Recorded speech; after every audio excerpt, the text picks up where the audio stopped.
You're watching The Sports Objective, the podcast for Pirates.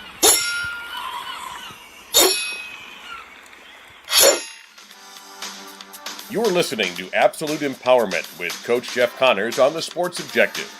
Join Coach C, a USA Strength and Conditioning Hall of Famer, every Monday night as he and a variety of guests, including former players, former and current coaches, pastors, and others will discuss relevant issues in coaching today's athlete, with the goal of equipping the athlete and those coaching them with the physical, mental, and spiritual armor necessary to live their best life. Here's Coach Connors. Welcome to Absolute Empowerment. Tonight we have another very special guest, Tomha McMillan, who played for us at ECU. I had the wonderful opportunity to coach this young man who's probably a little bit older now, but definitely one of the most enthusiastic, positive, and faithful individuals that I ever met. Tomha, great to have you on the show. Thank you so much, Coach C. It's an honor. It's a blessing. It's a pleasure to be here, to be able to support everything that you're doing. Well, you know, this is a Christian podcast. I couldn't think of anybody any better than you to have on this type of show.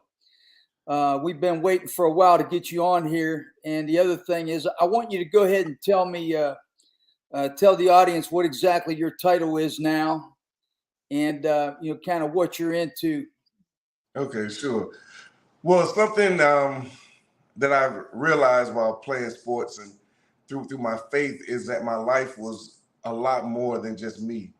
And even though sports was, a very big part of my life, there was always something that was happening in the background. There was always something going on with every team that I played on, with every type of organization I've ever been a part of.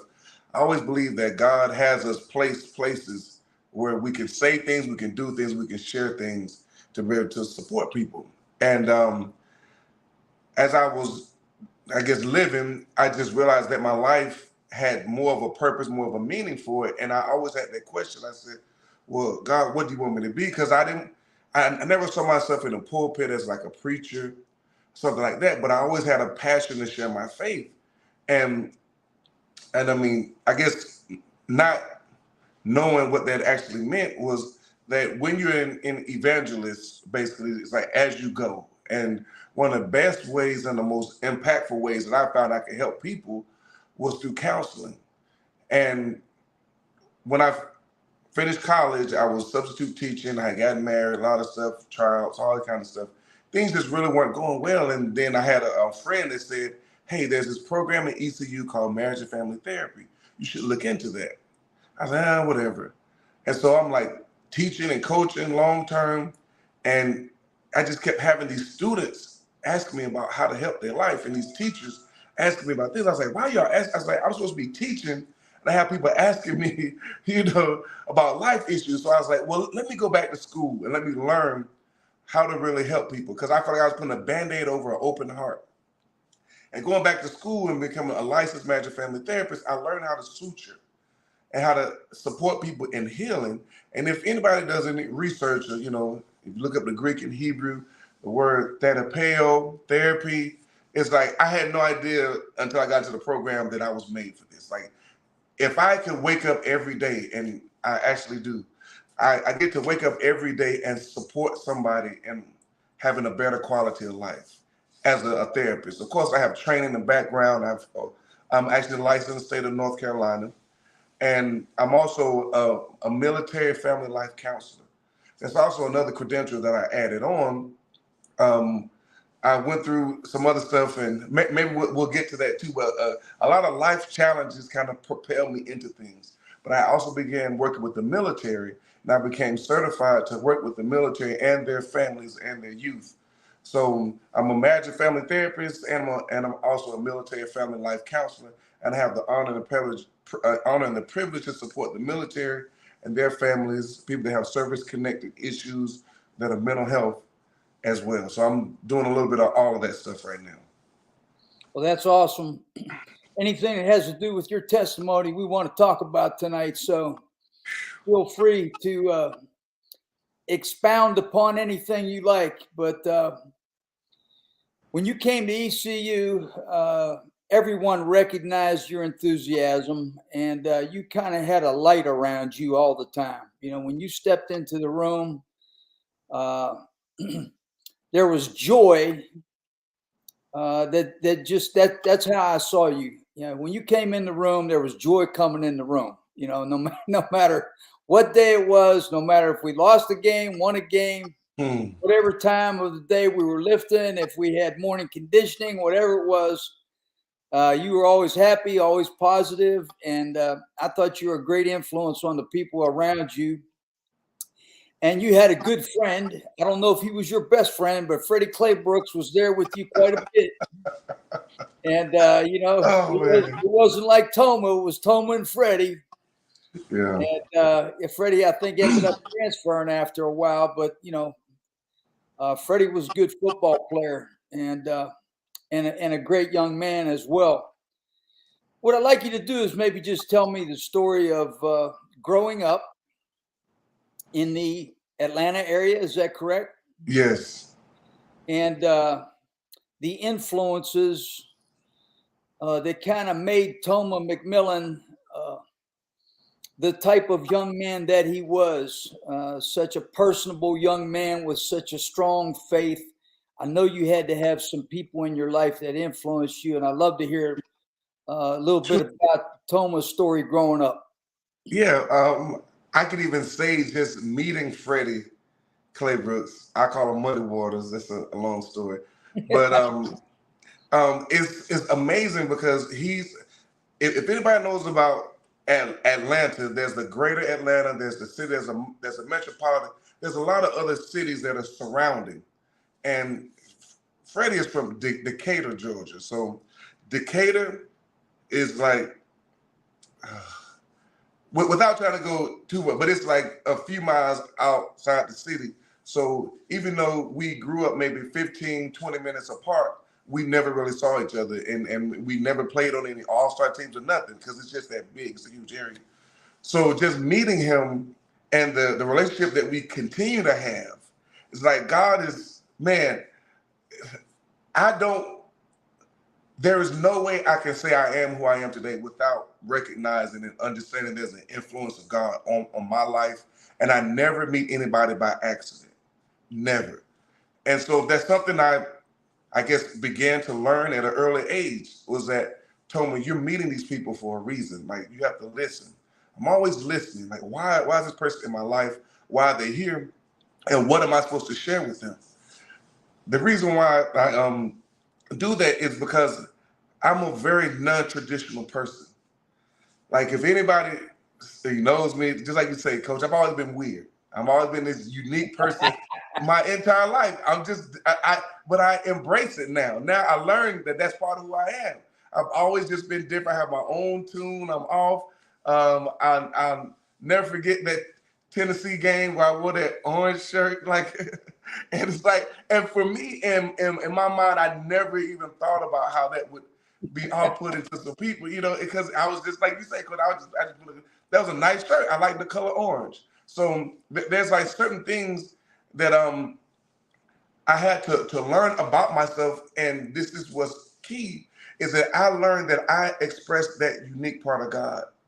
There's a part of God that is the type of God that does miracles, or that aspect of God that will use those kind of weird, those off things to confound the wise. Like that part of, I am that part of God that's like, what was God doing when God did that? But that is an aspect of God. And I had to learn that that's how I show the love of God, because it's also one of those unique aspects of God, is God loves like no one else can love. So I learned that my uniqueness and my weirdness, my quirkiness, is also a way for people to see, how can this guy be successful? How can this guy be used by God? And he's so different, and he's just kind of off. And it's like, and then when I began to open my mouth and I began to share with them that the only reason why I am able to be who I am is because of my understanding of who God is and who God made me to be, it's just, a lot of people are like, what did he just say? And then people think that I grew up in the church, and I'm always sitting pews and all that kind of stuff. And it isn't that. It's because God is real to me. the very first time I went to church, my aunt took me. I just remember going to this church, and it is a Southern Baptist church, and she took me, and I remember we stayed all day, and we had those sandwiches with wax paper, and it was like, man, I was like, man, I don't know if I like this church thing, you know, but I always liked music, so I like the choir, and so I think we went twice. Then I had my uncle to take me once again when I was like 8. And I had another uncle to take me, probably that same uncle took me maybe a couple other times to a different denomination church. I was just going because I had them take me. But then something happened in my life when I was 12 years old where I was hungry. We didn't have a lot of money, and I was living in is it Austell, Georgia, near Six Flags? Well, we were just living there, and they had free tacos. And I don't know if y'all know this about me. I'm big now, but I was anyway. I just love to eat. So this church was offering free tacos. I was like, man, I'm about to go eat. So I went, and they said, okay, you can shoot basketball, you can eat these tacos. And so we were eating tacos in the basement, and then they said, okay, well, come upstairs, and we just want to talk to you guys. I said, sure. And there was this person that I had known from school that had invited me to. I said, okay. And she was like, hey, why don't you just listen to what the message? I said, I don't have nothing to lose. Y'all gave me a full stomach. I ate some tacos. Let me just sit down, and see what y'all have to say. But then when they began to talk, and they began to talk about this person or this entity, this God, this presence. And that's what I felt more than anything. Like literally during that service, I had never really had some type of a experience where it was almost like warm water was pouring over me as they began to share about the love of God, how God wanted you to have a relationship with him. And I was like, man, I kind of like that. And so as they began to talk, at the end, they said, okay, did anyone that heard the message, do you want to give your life to Christ? I said, okay, sure. So at the age of 12, I said, okay, I'm going to become a Christian, born again Christian, but I never went to church again. That was the only time I went. I said, okay, this Jesus thing real. I love Jesus, but my mom didn't take me to church, dad didn't take me to church, so I never had ways to go back to church, and we had moved, so I didn't go back to that church again. But that was my moment. I said, at age 12, I knew there was something bigger and greater than me, and I wanted to be a part of it. So at the age of 15, I quote unquote rededicated my life and went to another church. Is off of Snapfinger. It's like Stone Mountain-ish area. And without going into great detail, if you don't know the geographical area, it's off Rainbow Drive. But anyway, I was old enough to where I could get a ride. And then I got a ride. I was able to catch the bus to go to that church. And then when I was like 16, I got access to like a vehicle, got my driver's license. So I actually started taking people to church because I always wanted to share look, if I can have this experience with God, and my understanding of who God is, I want to help somebody else get the same experience. Why should I keep God to myself? And so when I came to ECU, it was the same thing. Like I was just like, man, I didn't really go to church on a regular. I had just started going.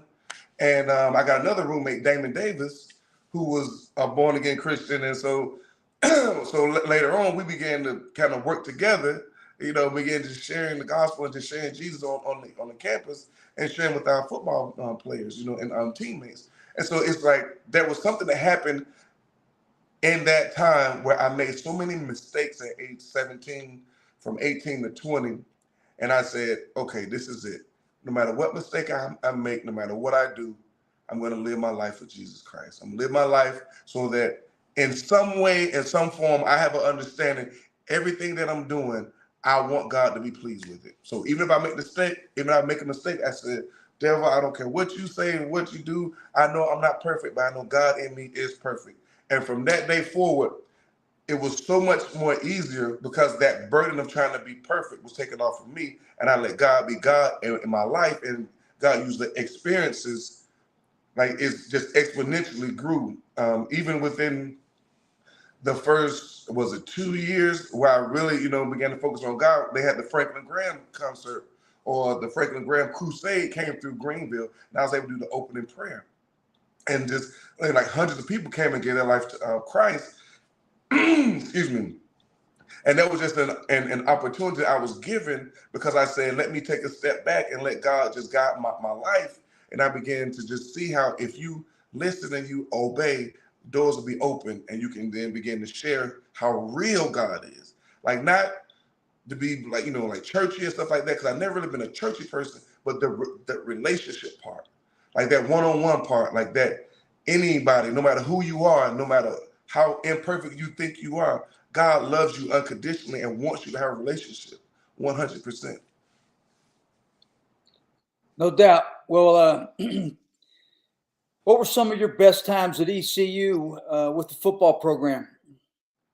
Oh man, running 300s. You didn't know? That was.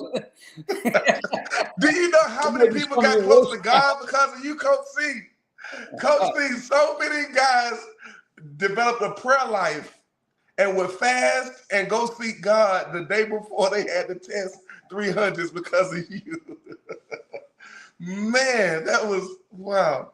But just that, no, I maybe no, but seriously, the one-on-one time, like there were guys who were these big football players would be like privately, like I've never put anybody out there, I never told anybody this, but secretly guys would just say, man, would you pray with me? I've even had guys that have gone on and played in NFL from us and played with us, like these quote unquote, tough big guys would say, man, Tomha, can you pray with me during the game? Like I've had guys have tough times with their girlfriends and their family, like real life stuff. And they're like, man, Tomha, what do you think about this? I've had some of the biggest, strongest guys I've seen in the weight room, all this stuff, have times where they're like literally crying and saying, Tomha, I need this God that you have in your life. And those moments outshine some of the other things. Like, I think that's always been something about me. I don't get impressed easily because I'm not worth being impressed, if that makes sense. Like I'm just living and I'm just taking it all in. So like that prayer, to be able to pray in front, to be able to do the opening prayer in front of 1,000 people and represent ECU football, I never, like something like that didn't register for me. So being able to do the convocation and just different things like that, I'm just thinking, okay, God, this is what you want me to do, so I'm going to step up and do it. Blocking the field goal, like it's funny because even that date, what was it?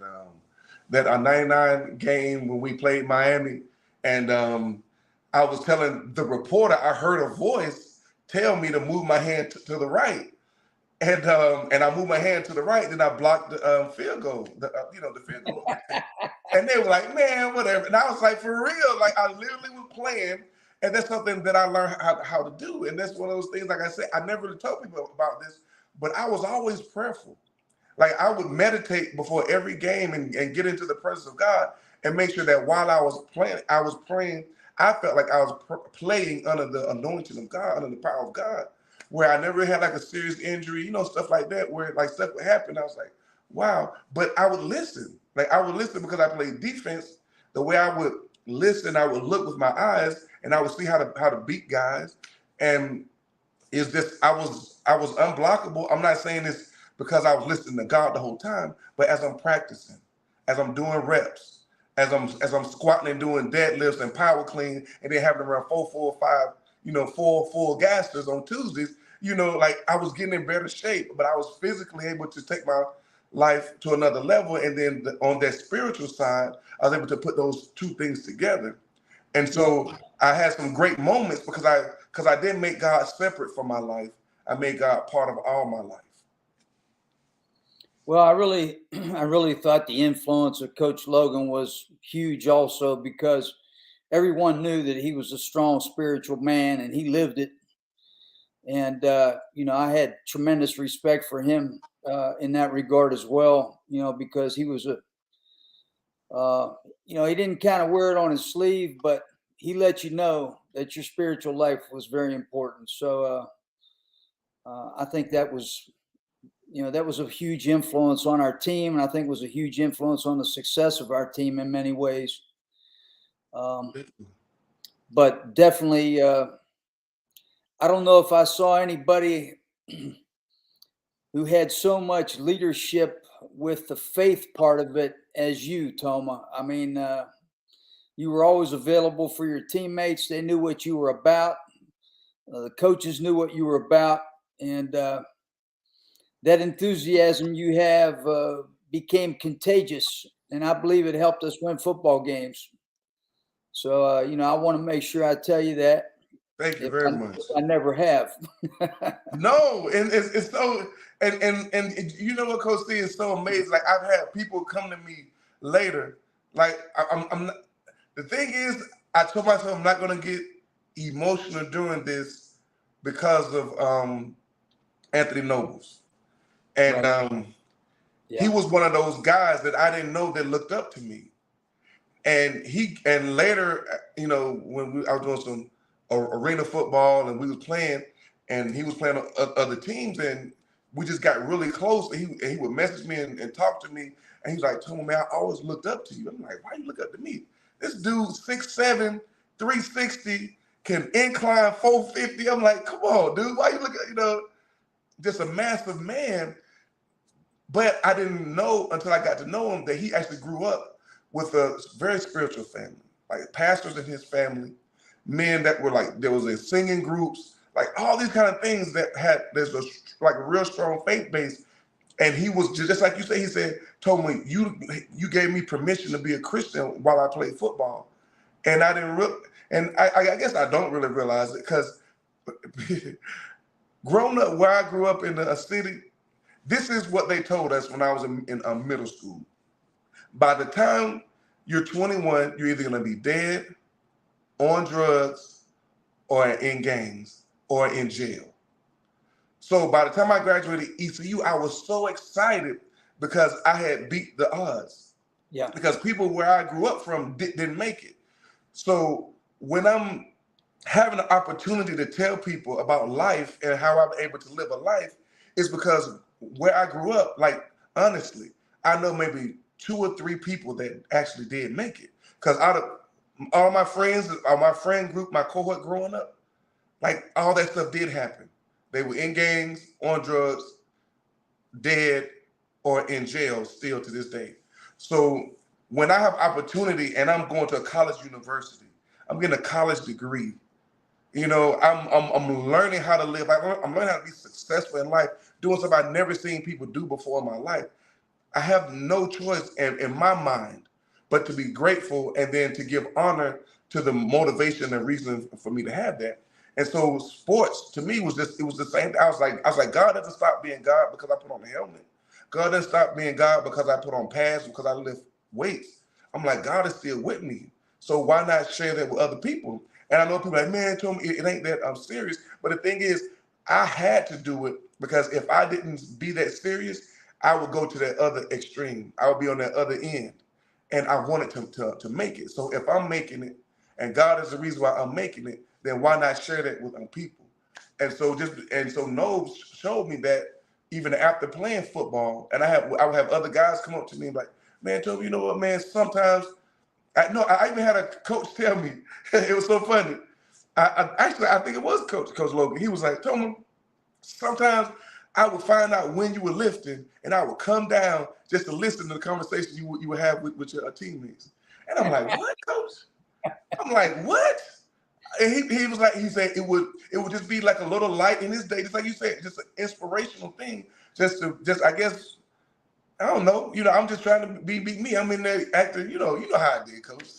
Yeah. I'm just being me, and he would just, and Coach, he was like, he sometimes he would just sit. And he said God would actually have a message for him sometimes, not every time, but it's like something that I would be saying about what I was going through, and because I would use that when I'm lifting, because to me that was a principle. It was the principle of actually exercising your faith. So I would exercise my muscles like exercising my faith. So I would use scripture. I would listen to gospel music. I would listen to gospel rap artists that was talking about how to push yourself past comfort. And you were really big on that, Coach C. You were always about learning how to push yourself past comfort. And that's the spiritual thing. That's the spiritual thing that I learned when what's his name? When we had to do the Pirate Maker, and I almost passed out, and I started having body cramps.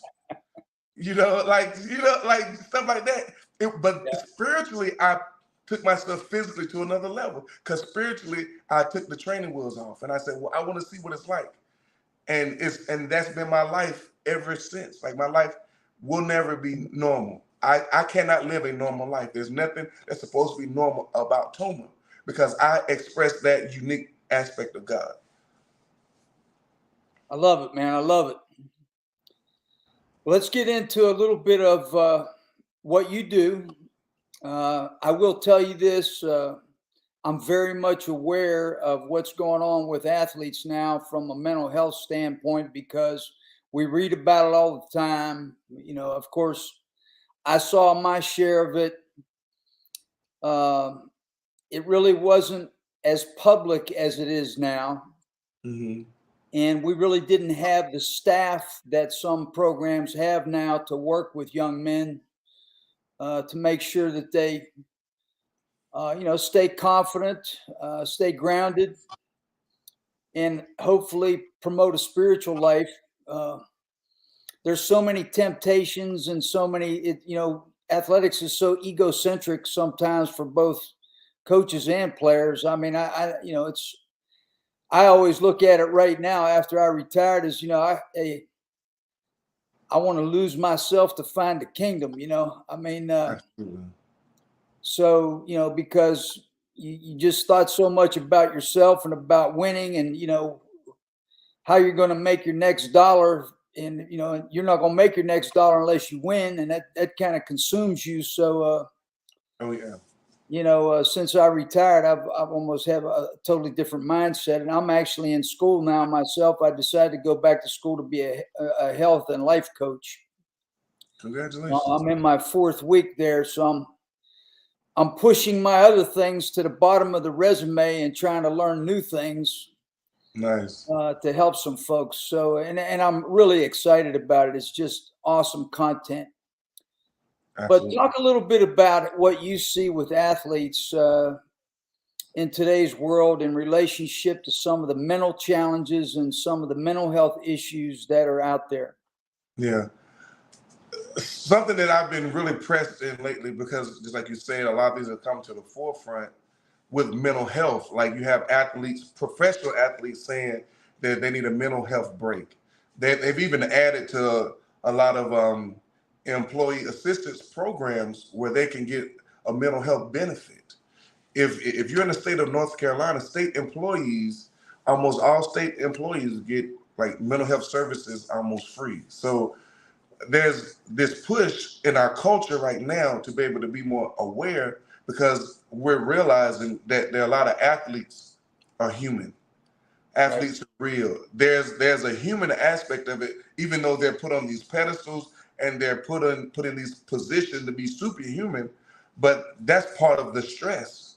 That's part of the anxiety. That's what leads to a lot of depression. That performance anxiety. Like, I've been given all this money. I've been given this position to do this, and now I don't know how to do it. Or I've been given all these resources and I squander it, and now I don't know what to do. And then another thing that I think, which is the hardest thing, is I am this quote unquote superhero on this field, on this court, in this arena that I'm in, but in my personal life, in my private life, I'm barely holding on.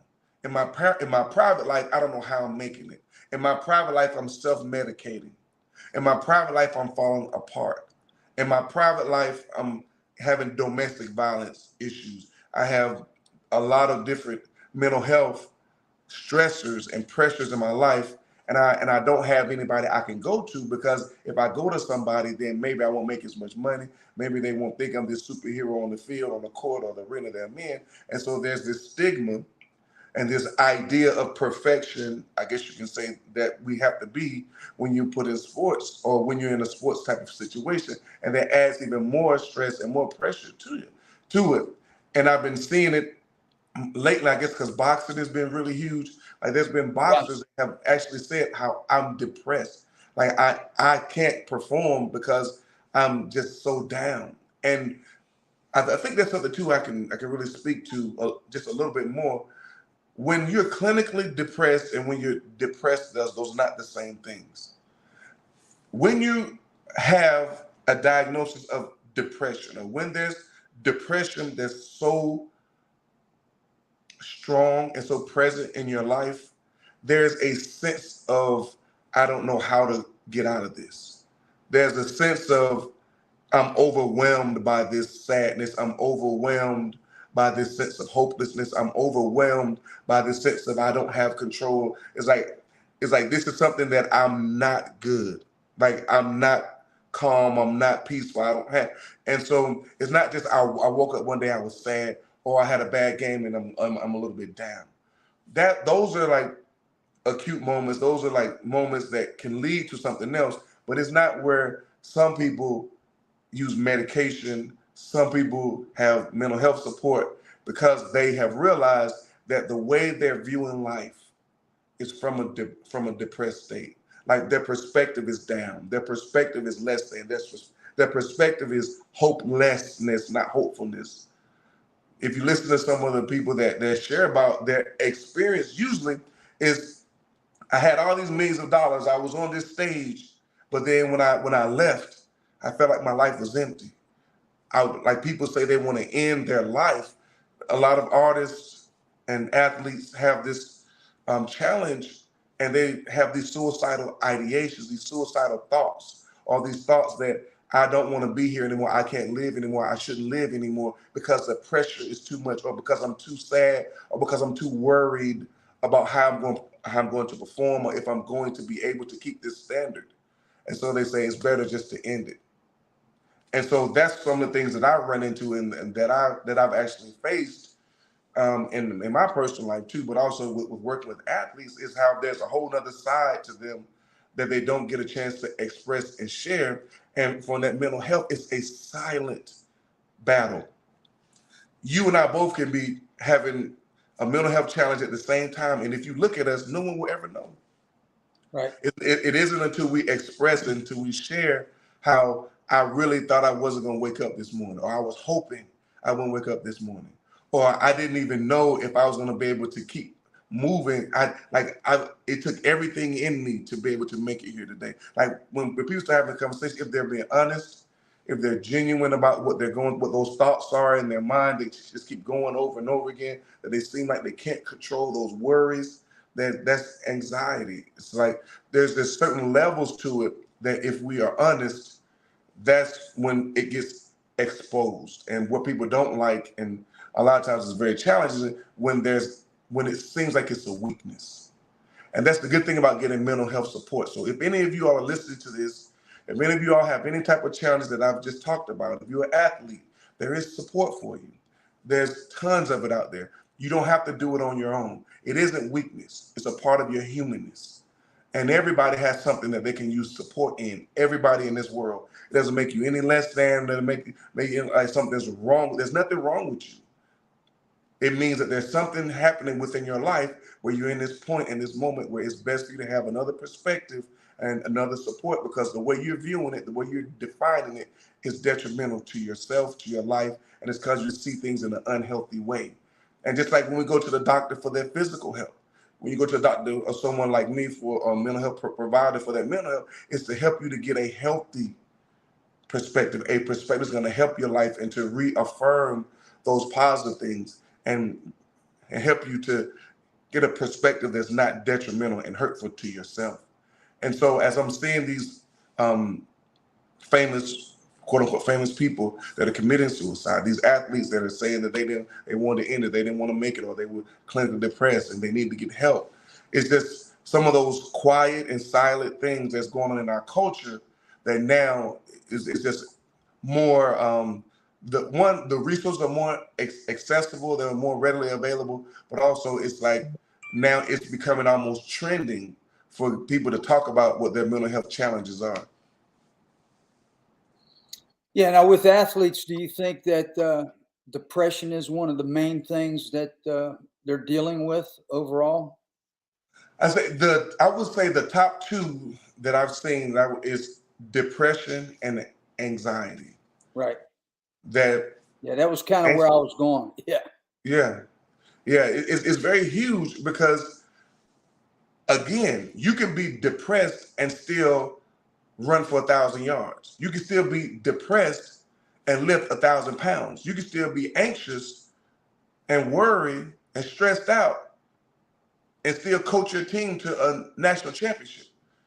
So it's like, because people are so in the present or in the public, people don't see how behind the scenes there's a need for support and there's a need for help.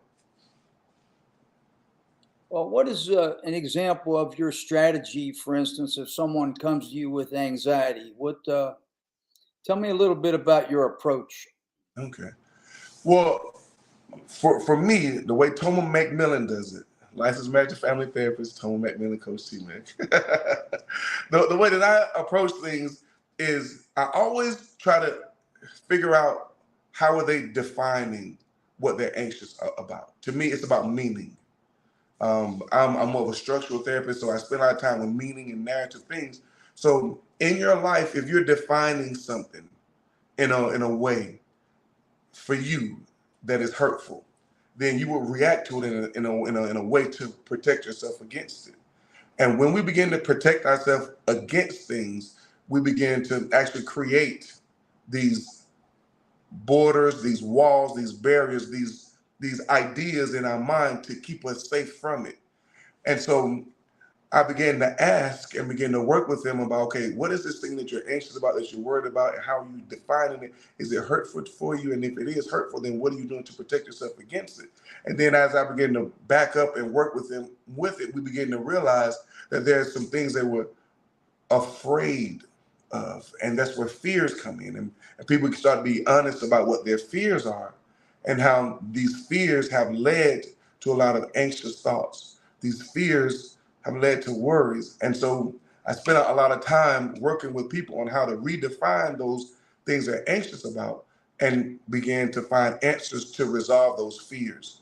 Began to find answers to whatever they're worrying about. So what can we do to find answers so you don't have to worry about that? What can you do to create a sense of calm and peace in your life where you don't feel like it's out of control? So, and because anxiety is such a big umbrella and depression is such a big umbrella, I always ask the person to tell me, what is it specifically that you're anxious about? What is it specifically that has you sad? What is it specifically that has you worried?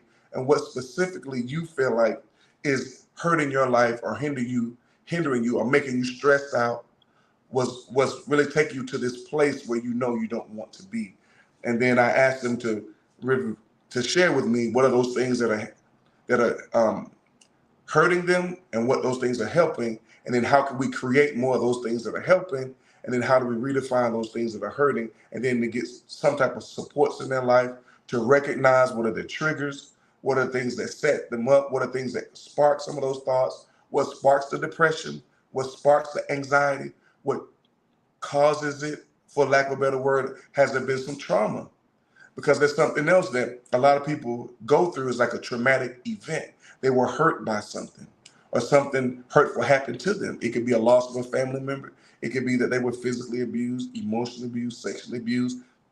It could be in just a moment that was like a car crash or car wreck. It could be anything. A lot of people that enter into the military have a lot of experiences that other people in this world would never have.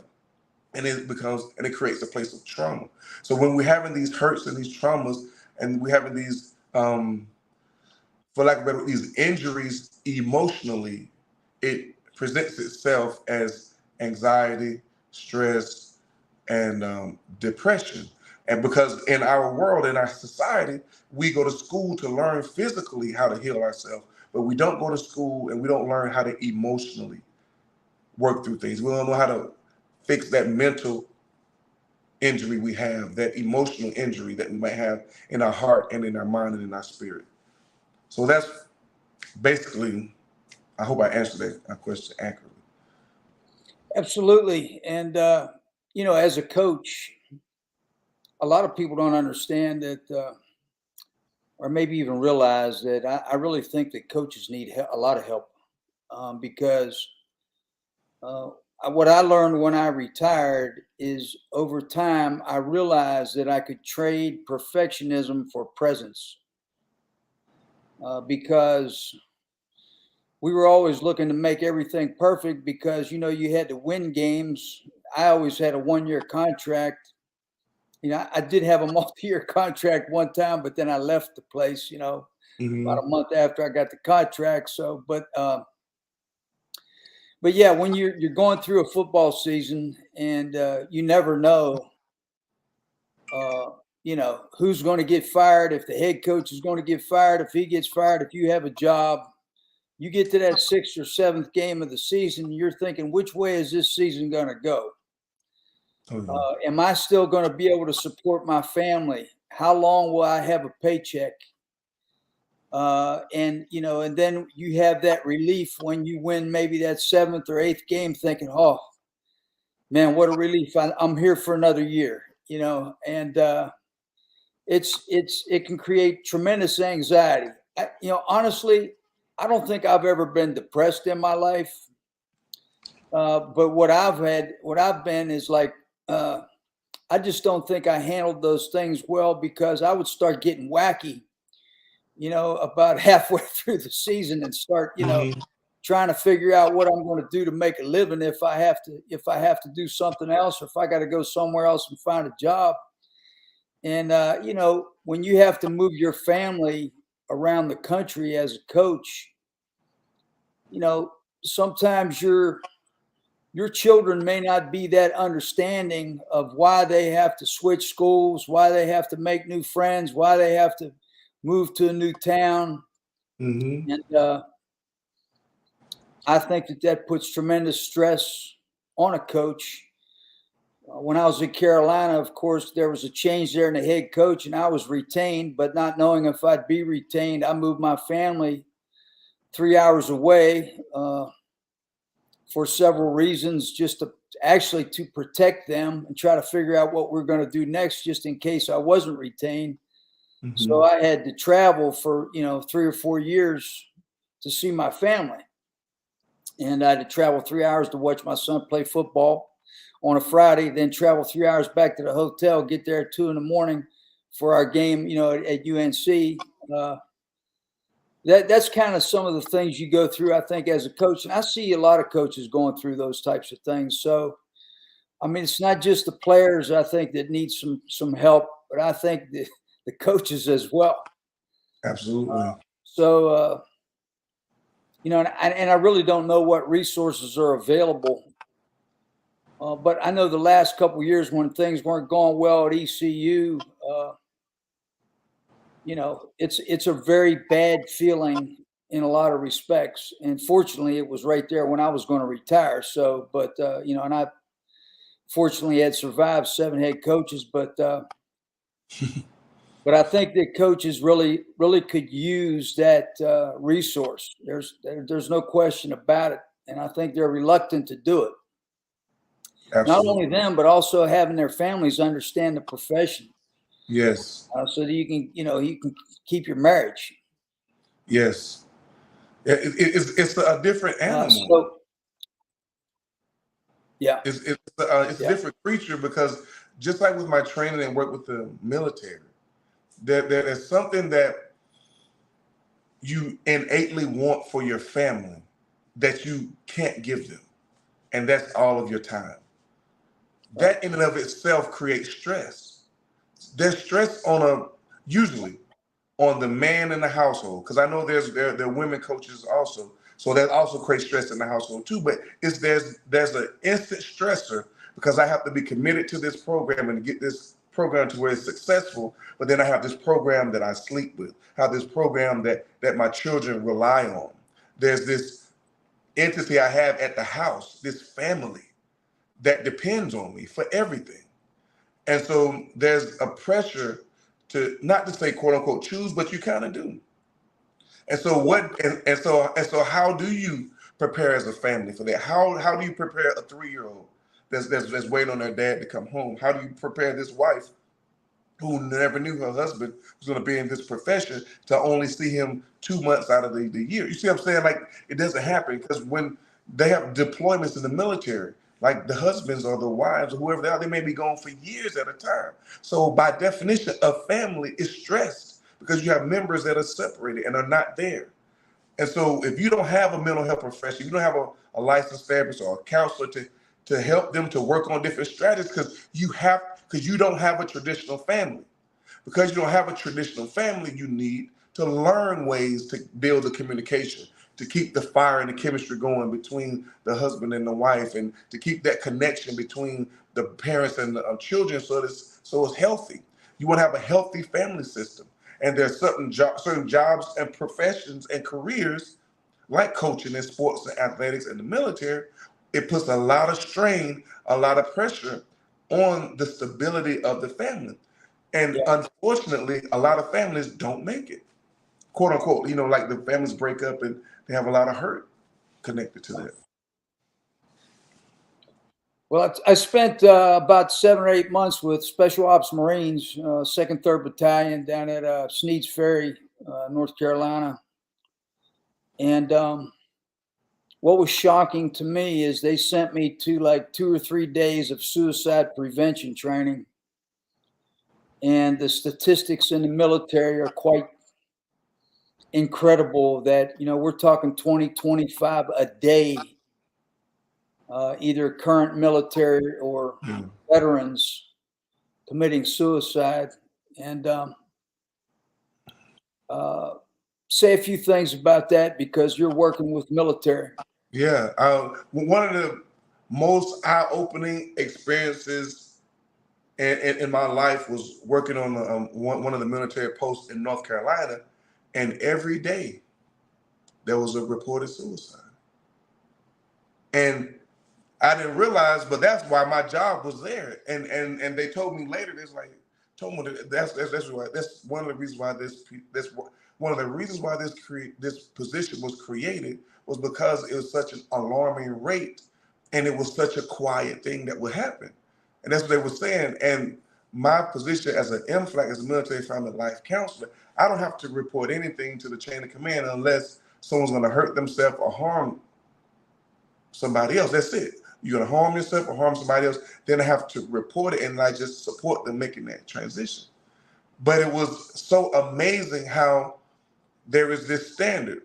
And I'm just going to say it because it is what it is. It's like they would say, you as a soldier, you as an airman, you as a seaman, whatever rank in the military you are, whatever position you have in the military, you have to make sure that even though they say family first, it was, it ended up being family second. Actually, you were second. So it was the job. That's the idea. One of the biggest things that I dealt with in working with military members is how it's about the job. You gotta, no matter what. I got a wife. Your wife can hurt your career. Being a family man can hurt your career. You can lose benefits. And so just talking to them about how there's that dichotomy, meaning there's this internal conflict within them because they want to take care of themselves and they want to take care of their family, but they know that if they put their family as a priority, they're going to lose out on their career and they could lose their job. So they have to choose. And what I found with a lot of the military that I was working with, one of the biggest stressors for them was just that right there, is how the job seemed like it was more important than them. And so they had so much stress that it literally physically, just like most people, and that's why I want to take a little caveat too. One of the number one killers, just physically, not even suicide, one of the number one killers in the world is stress-related ailments. Stress is so powerful that it can physically present as a physical illness. And so if you're not careful, you can have so much stress in your life that your life can stop, that your heart can stop. You can have a stroke, your blood pressure. Like there's so many things, like physically, you can become physically sick because you have so much stress in your life. And what I found is that within the military, if you reported, this was before my position was created, if you were to report that you had some type of mental illness or some type of suicidal thought, suicidal ideation, you may not get promoted because it becomes part of your paperwork. And so now you have to figure out how to have this internal battle and work on these thoughts and these challenges and not tell your command and not tell your supervisor, not tell them you're depressed, not tell them that you're anxious, not tell them that you don't feel like living anymore because I might lose my job. And so that adds even more pressure and more stress. And that's what some of the biggest challenges are, is how it's such a quiet battle that our military is facing. And they don't really know who they can and who they can't talk to. Like, I've talked to 3-star generals. I've talked to battalion leaders before, and they've told me some of these things that are going on. And some of their concerns is not just for them, it's for their company. It's for the men that they're leading, for the women that they're leading, and they're seeing how they're so stressed out now. And they feel this sense of kind of guilt too, because what do you do when you're leading them and you know it's about the mission, it's about the job, and it's putting them at a detriment. So you have all these things that, of course, they can't tell anybody this, because if they told somebody this, then their job could be at jeopardy. Then they may appear weak. They may not appear to be like a good leader. And so that's why the military family life counselor position was created, to be able to give the military a resource, a mental health resource that didn't have to report anything. There's no documentation. Like, you don't have to worry about, whether somebody's going to write it up and send you in. You got to go talk to somebody about it. No, it's just a place where you can relieve stress, where you can work through your challenges, where you can get some mental health support, and you can know that the only thing to ever be concerned about is that ultimate thing of, a threat to life or harm of life. So you don't have to, but you could just talk about how some of the stories I heard, man, like, they literally hated people. And they could come and tell me that they hated that person and go right back into the platoon, or go right back in the lineup. And just for them to talk to me was just a good resource, because they're like, man, it's just somebody I could just say this to, because they can't tell the person that they're next to, because the person they're next to may, oh man, and then you see and you appear weak. And I think that's one of the biggest stigmas, is mental health challenges can be perceived as weakness. Well, let's go to your forte, and I'm coming in to see you for help. Tell me how my relationship with God will keep me grounded. Oh man, I can tell you 100% that every challenge you have, everything that you think is out of control, everything you think that can't be controlled, through a relationship with God, through Jesus Christ, you can have every answer that you need. That's something that I'm very grateful to have too. I don't have the credentials, excuse me, spiritually, but I've been a spiritual counselor since I was probably 20 years old in the church setting. So it's like, behind the scenes, I could be a Christian too. It's so weird, because just kind of weird for me, how, like, everything I am, everything that I'm about is like God, but in my job, in my profession, I have to present as, whoever, almost like a blank slate. Because unless you tell me you want a Christian counselor, unless you tell me you want a Christian therapist, that's not something I just tell people. Because I've counseled people that are of different faiths and different backgrounds. And it's not up to me to convert them when they're getting therapy. Right. It's my job to support them and help them to develop their faith. So I have to always be aware of, who do they say God is?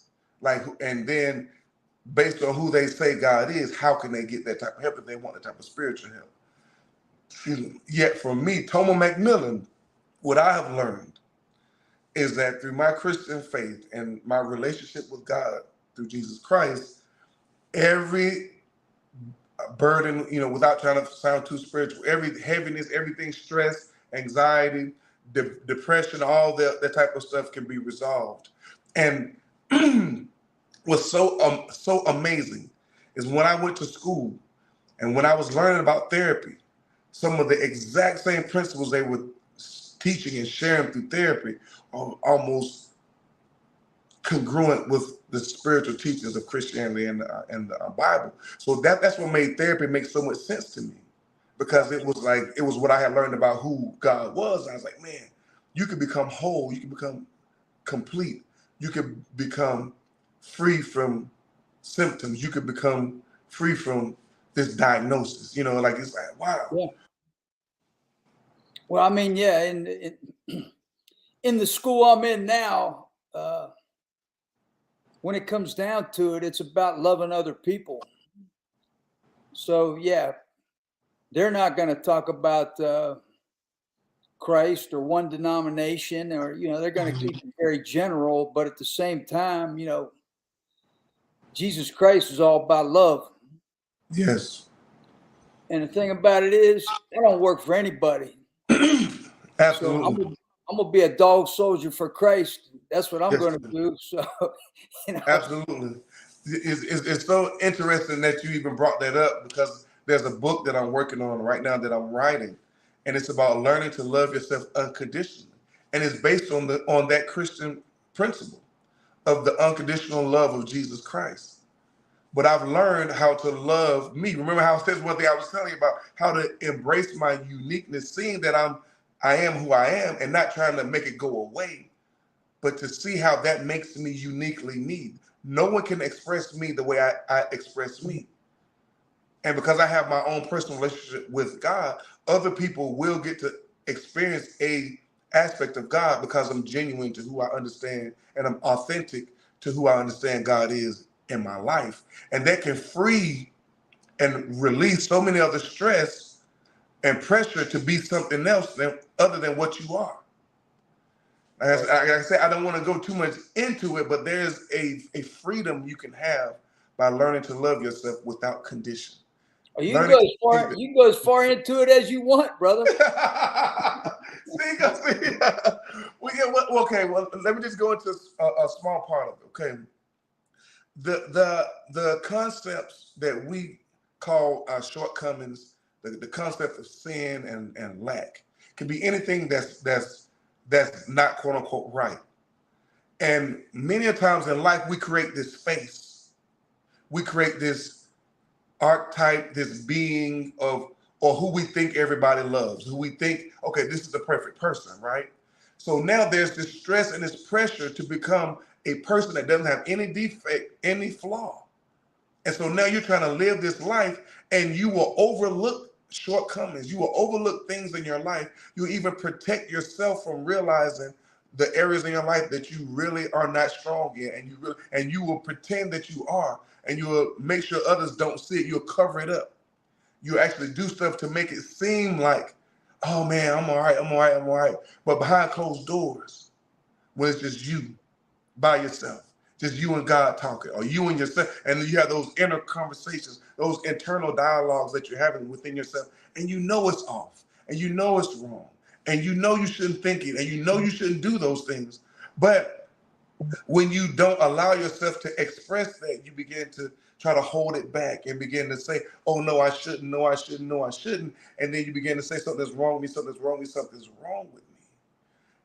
And the personal exploration that I had to do was to realize that there's always going to be something, because I'm a human being. I live in a flesh suit, like I have thoughts. So, and I'm not perfect, and in that I'm not without error, right? So because I'm not without error, then that means that there's parts of me that will have error. And what I'm hoping that people begin to understand is we can love that part of us.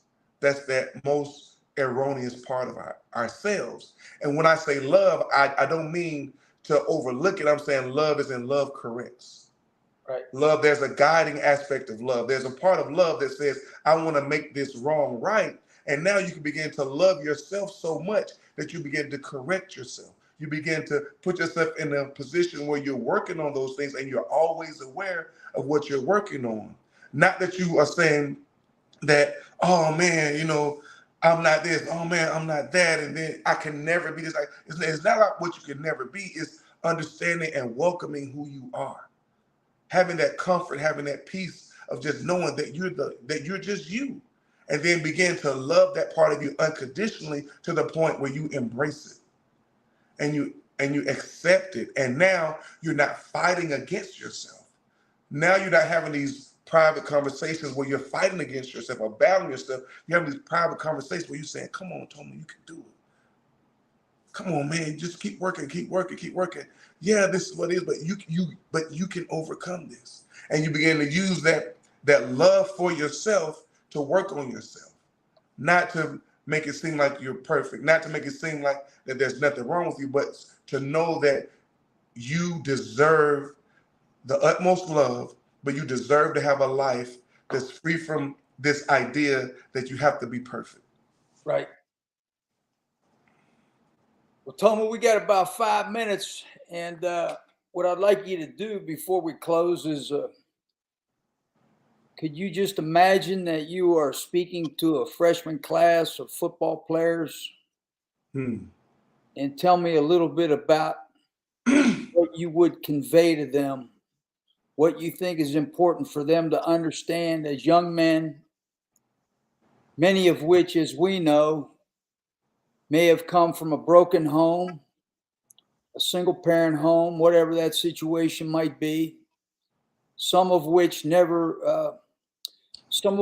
have to learn about hard work, authority, how to be a freshman again, But from a spiritual standpoint and a mental health standpoint, you have free reign to tell them whatever you're going to tell them. So tell me what you think is important.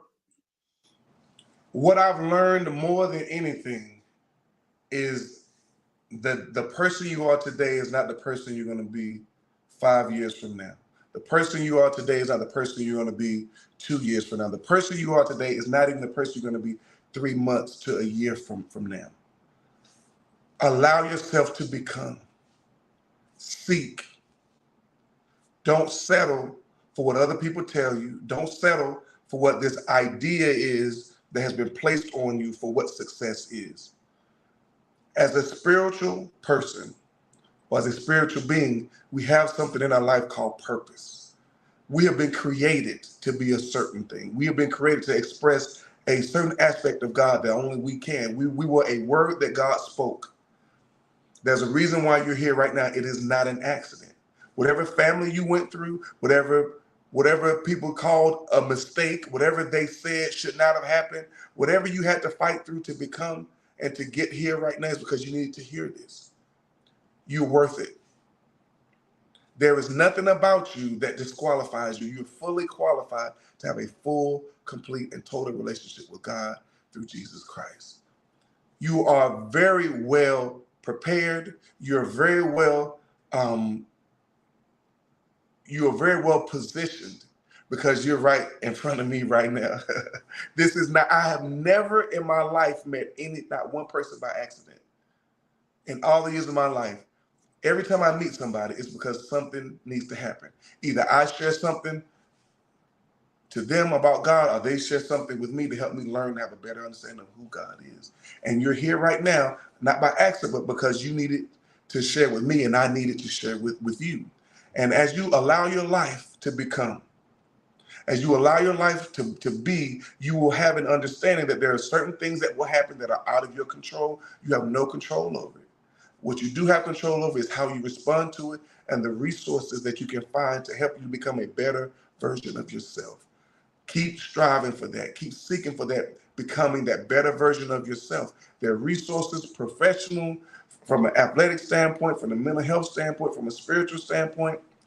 It's very, very easy to just go with the program or just go with the flow or go with the group. One of the hardest things is to be unique and to just be who you are and to be yourself. Do the work on you. Take the time to learn you and love you for who you are and understand what that means. And then seek to improve and make that better. Amen, brother. And you did it. You did it. Coach, I have a bunch of the gratefuls because, and that's what I wanted to share with anything, or share more than anything, is that I became the therapist that I thought that I needed when I was a kid. I went through a lot of emotional and physical abuse in the household that I was growing up in the family that I was growing up in, and I didn't have help. And I was an angry kid, extremely angry, and thought I had to fight and beat. And sports was my outlet. I'm so glad I found sports because I probably would have ended up and doing a lot of illegal things, but sports was a way I could beat somebody up every play. I could beat somebody up every day. And that was my way of getting that stress off of me. I like, man, I can't wait to go to practice. so I could take it out on whoever I was going to. Yeah. And then hey, I feel you, man. I used to love to run and smash into somebody, Yeah. It's something about it. It's like you just, okay, I'm good. It's like you get that off, okay, I'm good. And then because if somebody meet me there, oh man, you so chill, you so cool, Tom. It's like that's why I like one of my favorite characters is Incredible Hulk. Because just learning his story is how he's always angry, but he just has to stay calm so he don't explode, Well, before we close, I want to give you an opportunity, and it's up to you. Would you like to say a prayer for those out there? Sure. I would like to say a prayer. Thank you, brother. All right, God, I want to thank you so much for being you. I want to thank you, God, that I can step aside and I can allow you to move through me as a vessel, as a channel. Anyone that's listening right now, everyone that's listening right now, I pray, dear Heavenly Father, that you're omniscient and your limitless power will begin to move right now, God. I pray whatever is happening in their life that needs to be restored, any darkness, that you'll shine your light. I pray, God, whatever is happening in their life that's not in line with you will begin to come in line. It's coming in line right now. As I'm praying, God, I pray for your fullness, your wholeness, your completeness in every aspect, in every area of their life, God. I pray as their families, if their families are having challenges, if they're having challenge on their job, their career, their education, whatever aspect of their life, anything that's challenging, God, I pray for your wisdom and your guidance. And I also pray for supports. God, I pray you send other strong Christians, other strong people, other resources in their life that they might not even know that's right there available. I pray their eyes are being opened right now, that people begin to see clearly, God, what is your purpose? What is your plan for their life? What are the resources that are there to help them become and continue to become the fullness and the completion of what you purpose for them to be. God, I thank you for this opportunity. Thank you, God, that there's no God like you. I thank you, God, that you continue being God in our lives. And it is in your exceeding, your abundant and faithful name I pray. I thank you, Lord Jesus. Amen. Amen, brother. Way to throw it down. Well, Tomha, I love you, man. I love everything you stand for. Love you too, Coach. Thank you. Can't wait to see you. And I know you're in the Dominican Republic now, correct? Yeah, in Puerto Plata City. Okay. Yeah. Well, when you get back around Greenville, give me a holler. And we'll get together again for another podcast as well, because this has been extremely meaningful, and I really appreciate it. Well, Coach, I thank you for the opportunity, and I'm always back and forth. I've been traveling. That's another thing that I want to say, that God is so big. Like, I never thought I could have an international therapy practice, but I've had clients in different countries now. I thought I was just going to be the state of North Carolina, but now God is opening doors where I'm able to provide mental health services to people in Europe and Asia and South America. And I'm learning Spanish. Well, I'm almost conversationally fluent. Yo hablo en español todos los días ahora. So it's like, man, it's amazing. I'm telling you, Coach, thank you, Coach. Thank you. All right. Okay, well, adios. And Adios. this is Buen dia. This is Coach Jeff Connors signing off for Absolute Empowerment. God bless, and we'll see you next week. Thanks a lot, brother. Love you, Coach. You've been listening to Absolute Empowerment with Coach Jeff Connors on The Sports Objective. Join us every Monday night for a new edition of the show. Listen to the show pretty much everywhere podcasts are found. Be sure to follow us on social media at The Sports OBJ on Twitter and TikTok, at The Sports Objective on Instagram. Like and follow our Facebook page and subscribe to our YouTube channel. As always, we appreciate you listening to the show. And go Pirates!